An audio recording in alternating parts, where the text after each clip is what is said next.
What if somebody told you that you don't exist? Then you later found out that you were in fact written into being.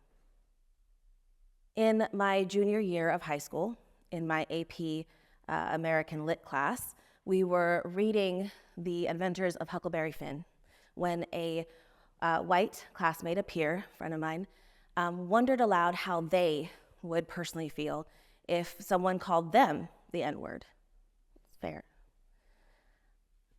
My teacher stopped the class, looked at me, and gestured for me to speak. Someone actually spoke up for me on my behalf. I said, "Oh no, Sarah's not black. She's West Indian." "I'm not black. That's news to me." All right. I froze. All eyes were on me. I obviously didn't answer the question. How was I expected to educate a classroom of my peers, of my white peers, on the complexity and the history of the Caribbean islands, the former British colonies in the Caribbean, all by myself at age 15?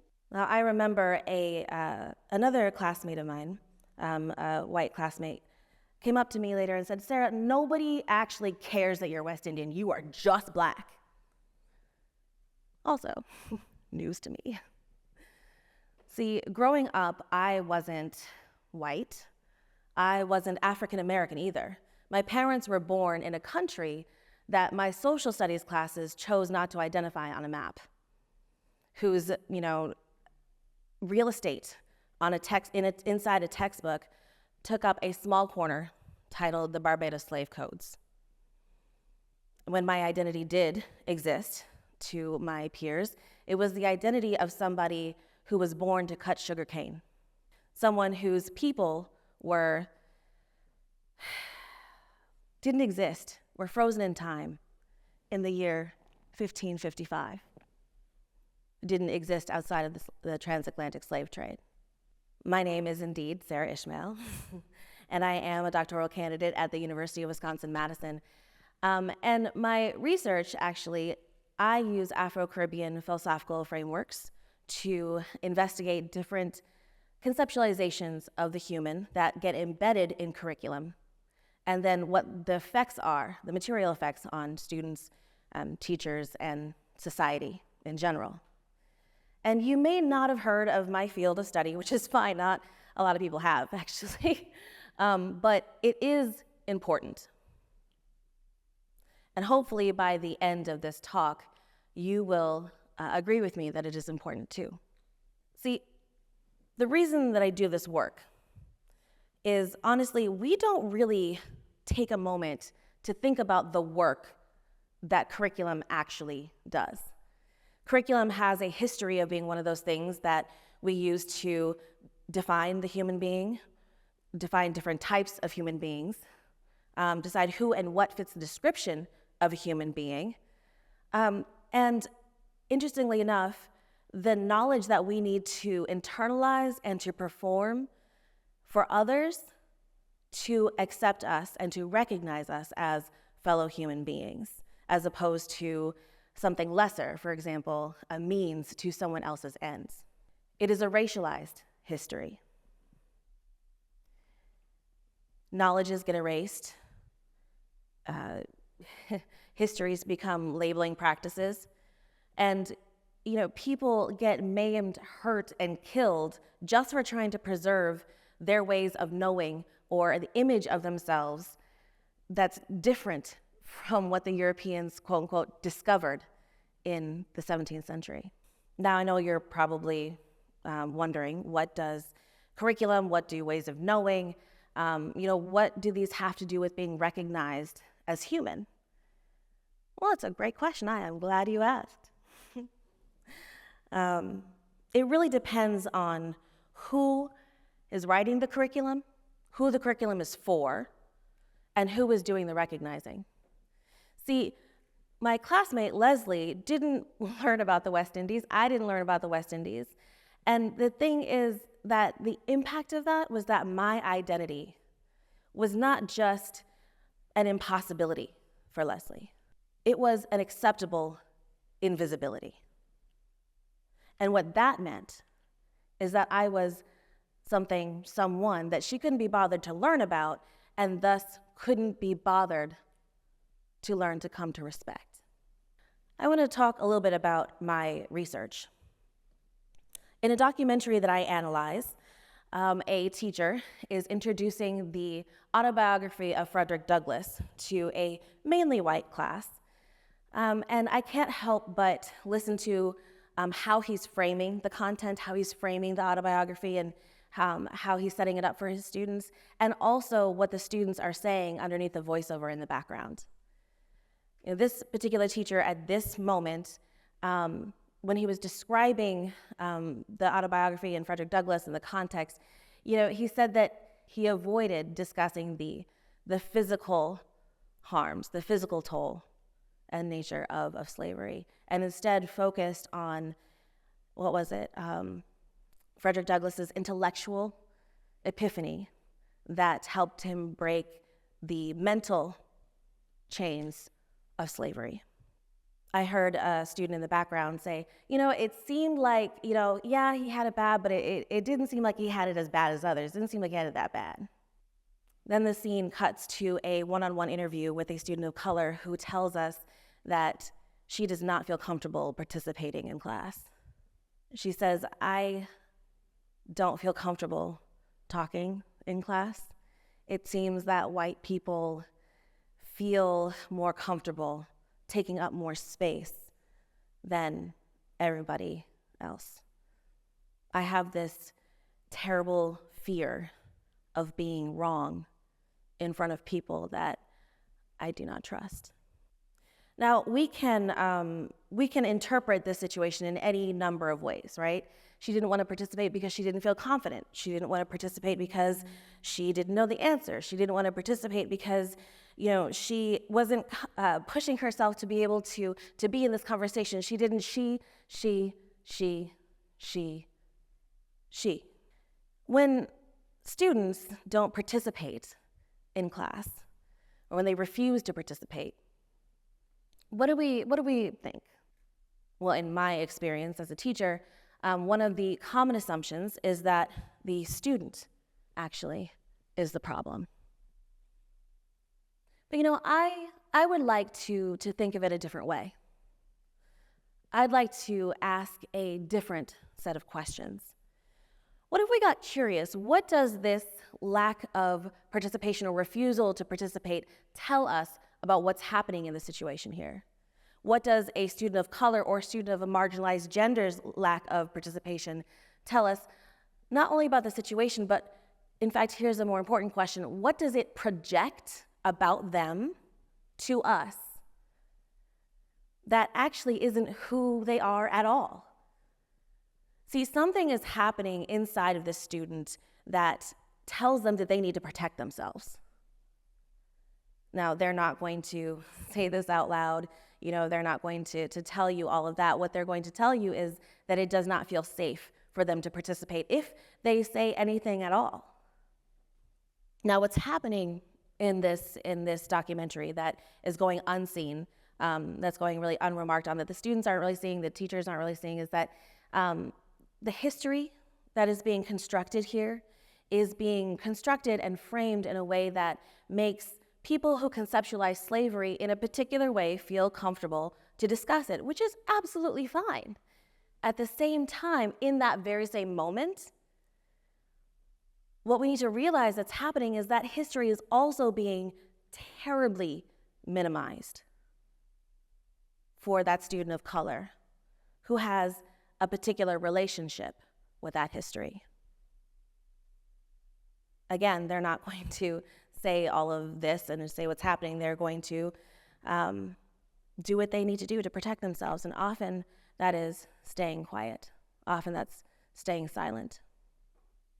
Often when we look at students that don't participate and we see their lack of, their refusal to participate, we automatically assume that there's something wrong with them, that they are in fact the problem. But could it be that there's something else that's happening here? Could that bit of information tell us that anything else could be happening? See, when I was actually asked to comment on the N-word in my classroom, in my AP lit classroom, my colleagues and my peers, they could see that I was visibly uncomfortable. They absolutely could. My teachers, what they saw was me not participating. But what they didn't see was the immense burden of having to explain to my peers the socio-historical conditions of my own existence. See, teaching and learning, they aren't just processes of cultural reproduction. They are also processes that dictate who and what is shown or allowed to be known as a typical normal human being in a cultural space. The pedagogical translations of disciplinary knowledge that become the curriculum are never merely a replica of academic disciplines. They embody principles about who the child is, should be, and who does not fit into that normalized cultural space. That is the work of curriculum.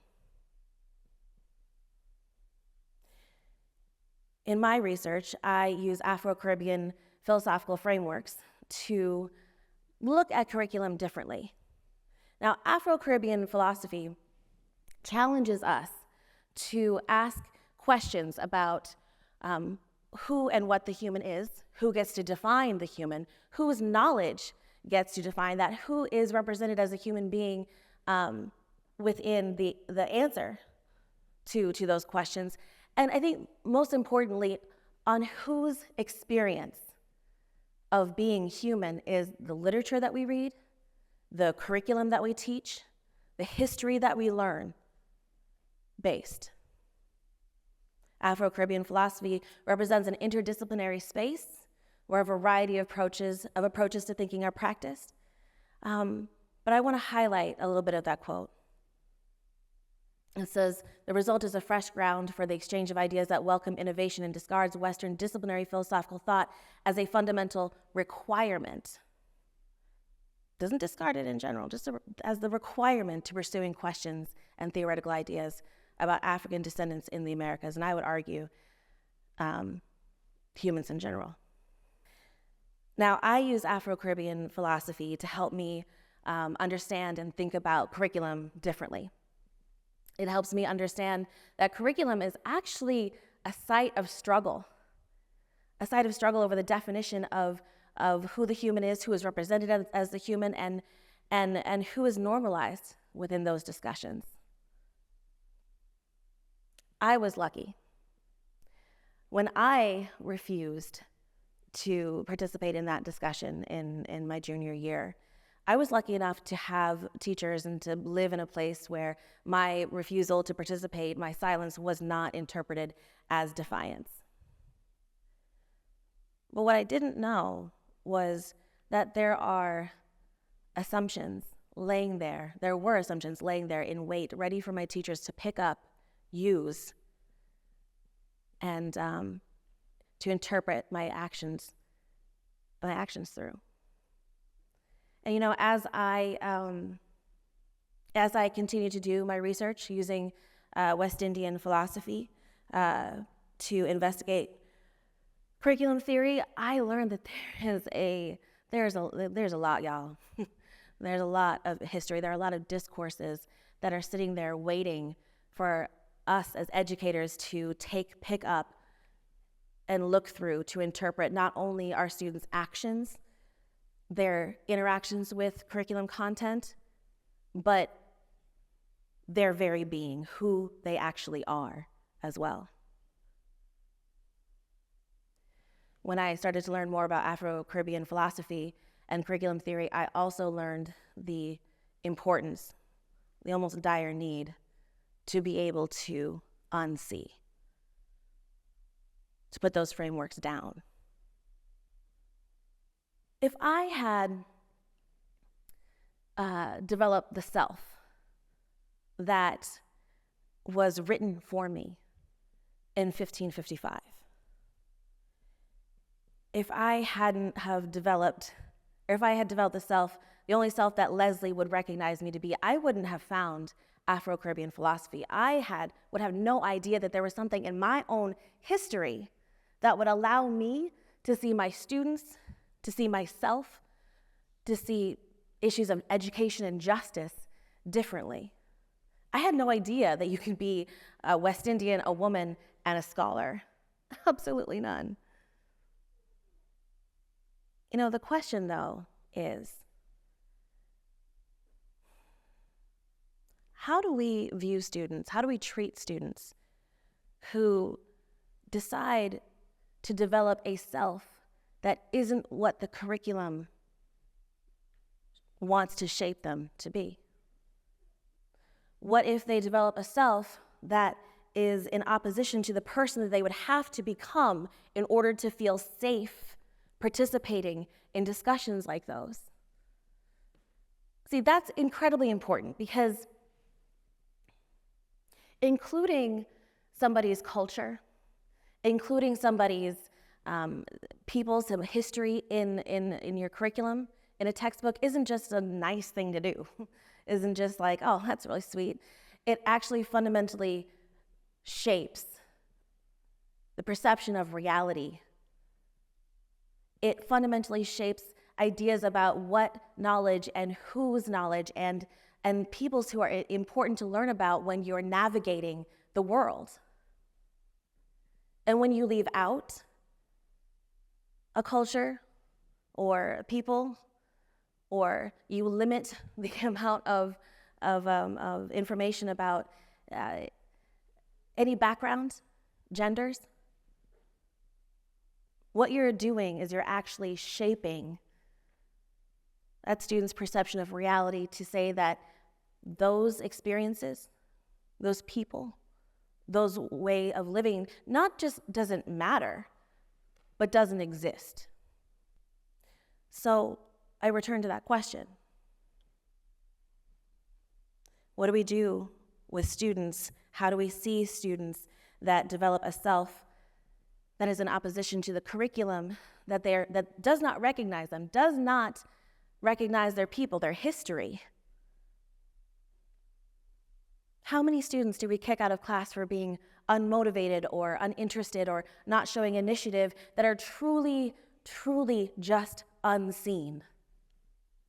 And who understand that participating in a classroom, participating in class, is also participating in a contestation of knowledge. Who controls it? Who defines it? Who is represented in it? Who is represented as what in it? I need you to do me a favor. I need you to look to your left. I need you to look to your right. You're probably sitting next to a colleague or a friend, a classmate. I want you to think about this question. Who is encouraged to pursue higher education when the curriculum used to get there or to get here is only epistemologically safe for a certain limited amount of backgrounds and genders? Who would be sitting next to you if the system didn't weed out based upon a few set of appropriate identities? Who would be sitting next to you right now? What solutions, what lifelong friendships, what perspectives, what ideas, what visions of the world do we not have that we could learn about? I am not the only person that's doing this work. There are so many others that have taught me and continue to teach me how to unsee. And a lot of them are in the audience right here, actually. What I want you to do is I want you to do your research. I want you to look them up, find them. If you need to email me, that's fine. You can email me, find me after, that's cool. But I want you to find them. I want you to listen to them. And I want you to learn from them. Because if more and more of us do this work, maybe, just maybe, classrooms in the United States may become spaces that are safe for everyone to be. Thank you.